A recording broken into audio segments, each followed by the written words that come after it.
I hope you're in the mood for a high energy and really fun podcast today. We all know that part of leadership is dealing with the unknown, but have you ever thought of developing your improv skills to help you with how you address the unknown?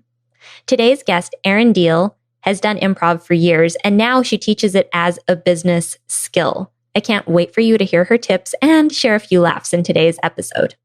Welcome to the Leadership Coaching Group's podcast.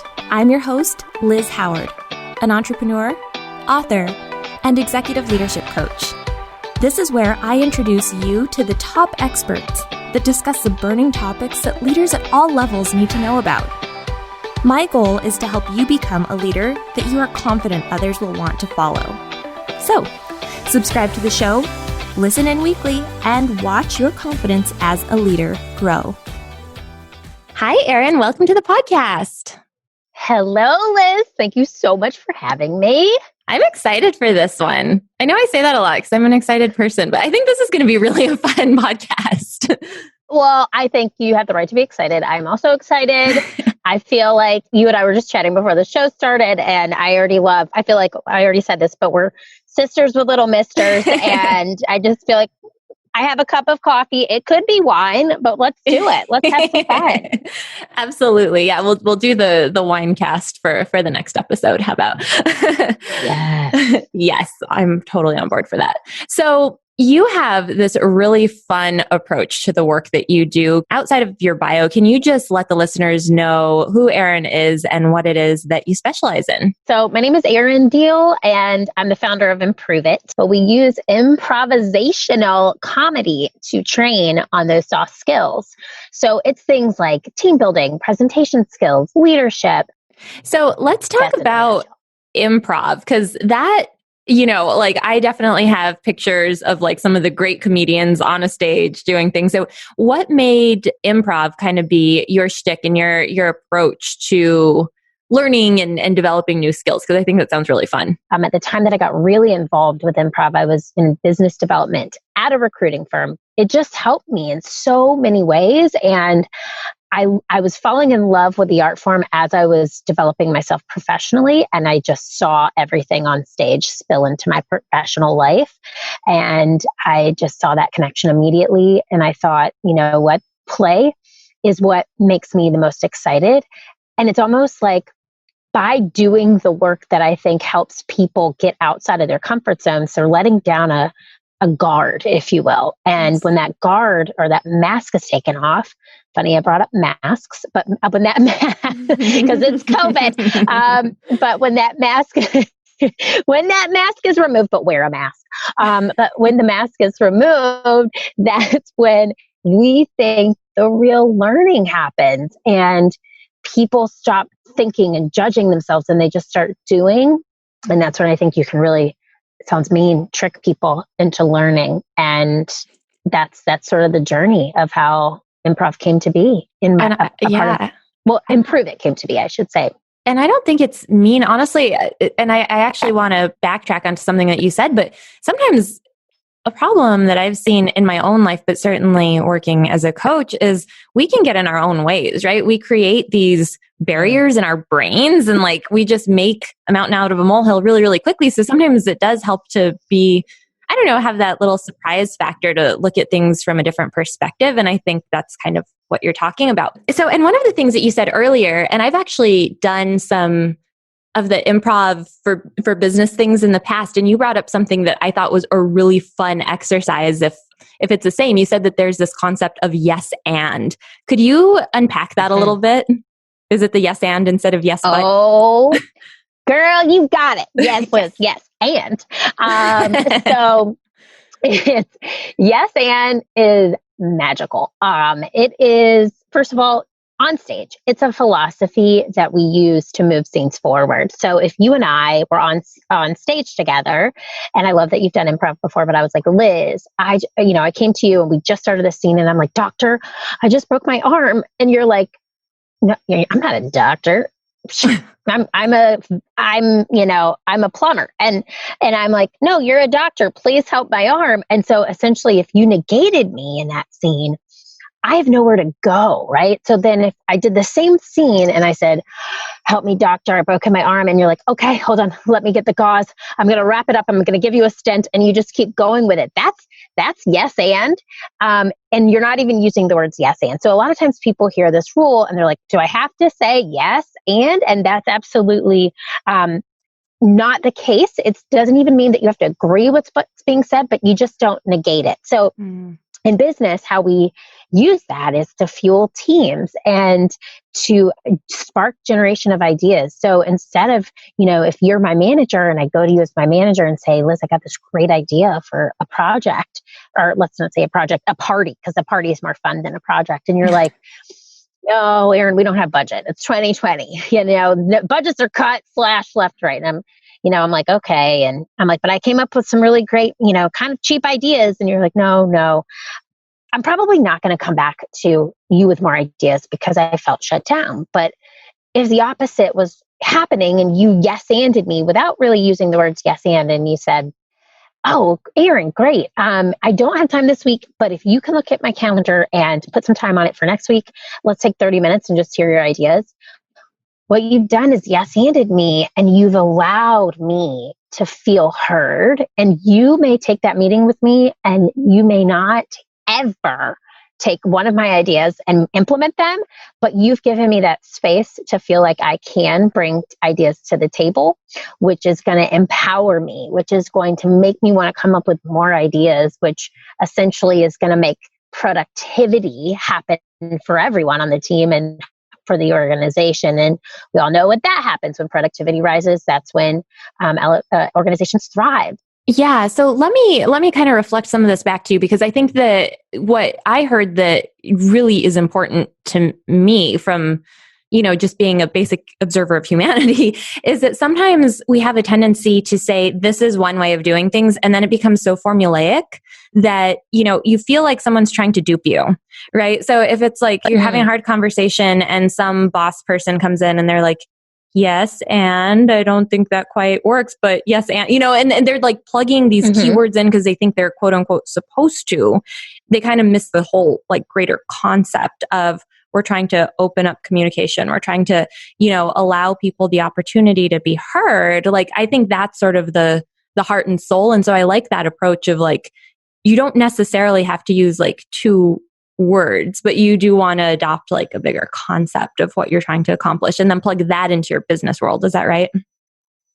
That is it. Yes. Because people get hung up on those words and you're absolutely right. That's, I think people think I can't say no. Like sometimes I have to say no. And yes, and is a redirection of the no. It's instead of just saying no flat out, that's not going to work.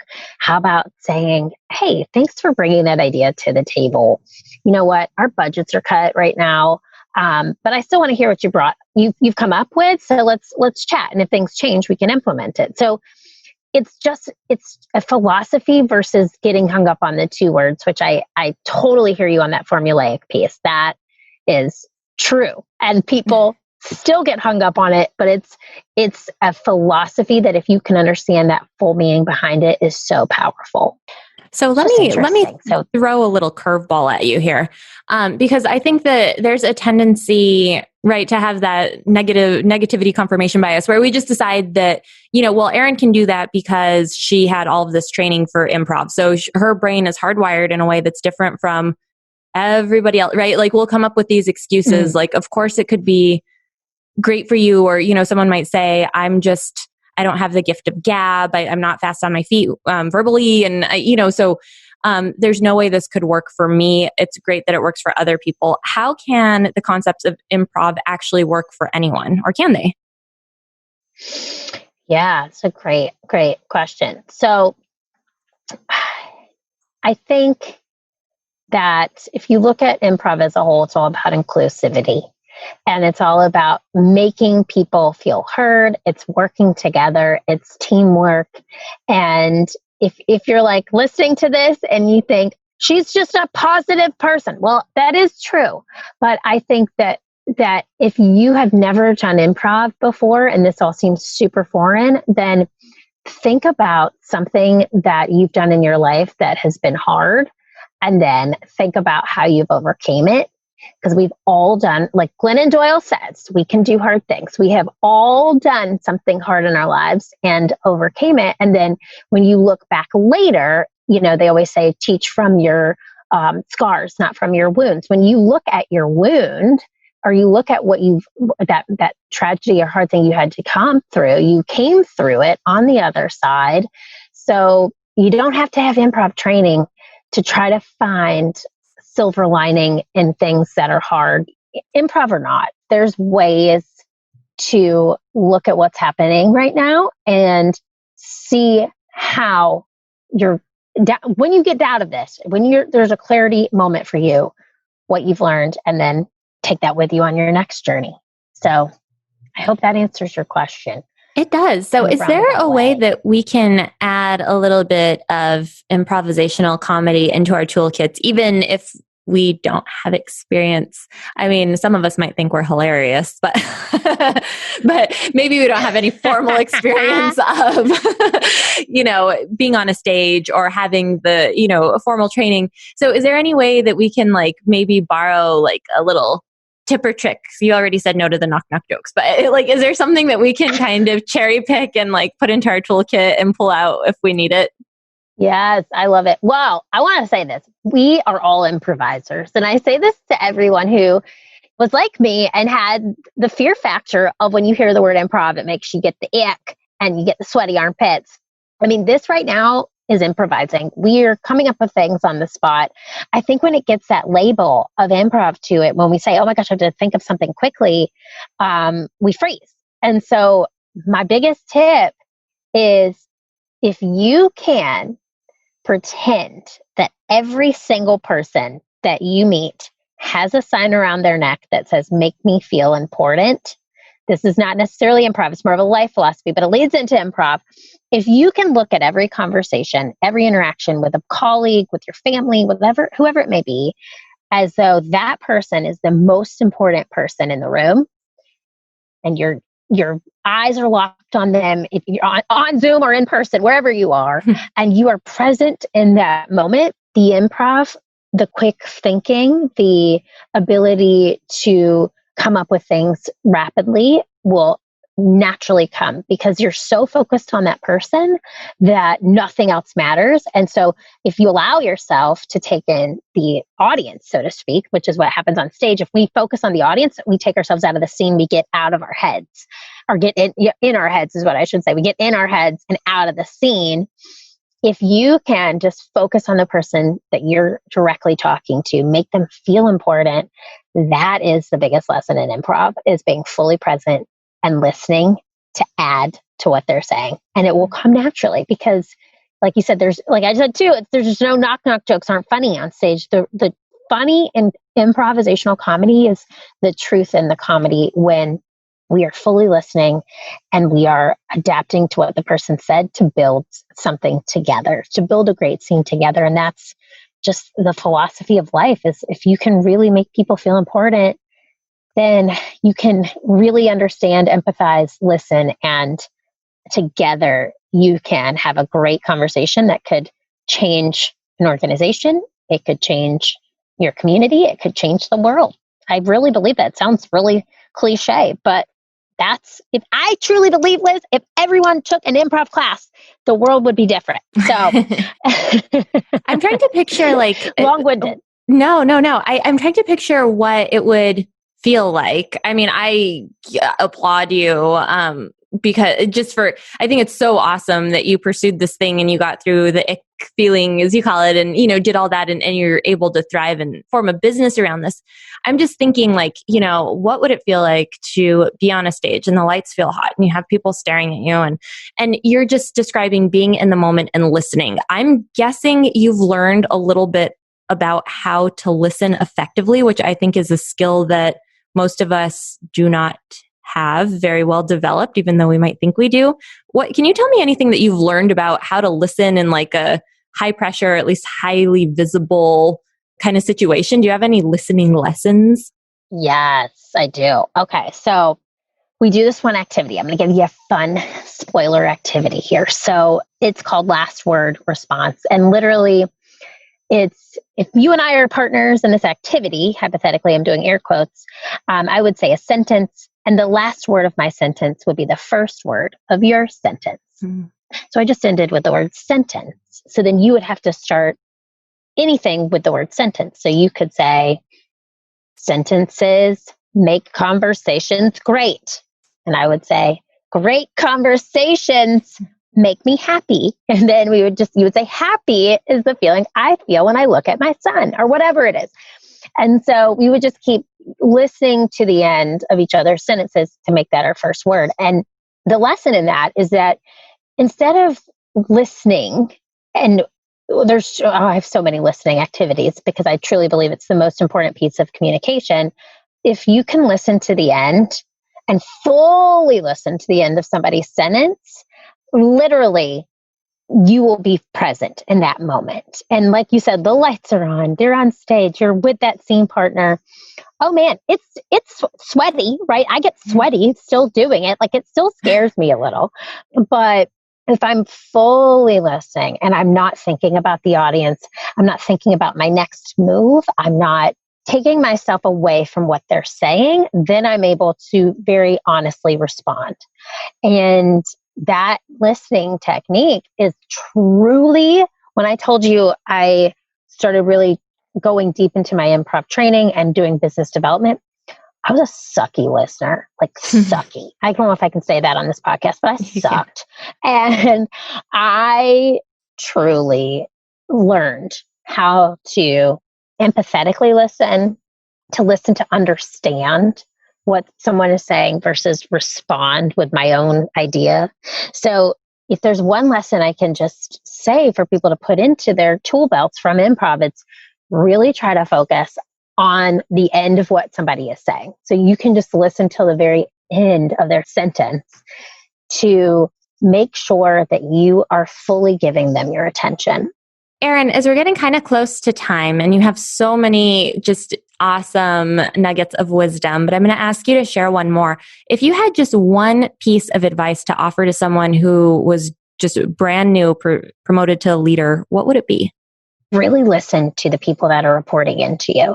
And if you can truly do that, that is great leadership. And I always say, as part of our training, like, think of a boss that you've had who you love and you remember them just making your life better.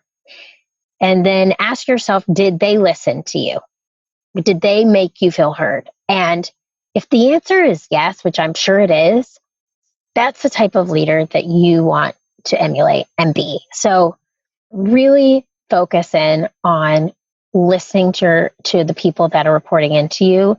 And then if that can happen, then you'll be able to respond in a way that is authentic and can help them continue on their career in a way that is motivating them, that is inspiring them, and then ultimately is inspiring the growth of your organization. Oh, awesome. I love it. Where can people find you and learn more about Improve It? Sure. So our website is www.learn2improveit.com. So learn2improveit.com. Awesome. All right, guys, that is all for this week. Until next time, bye-bye.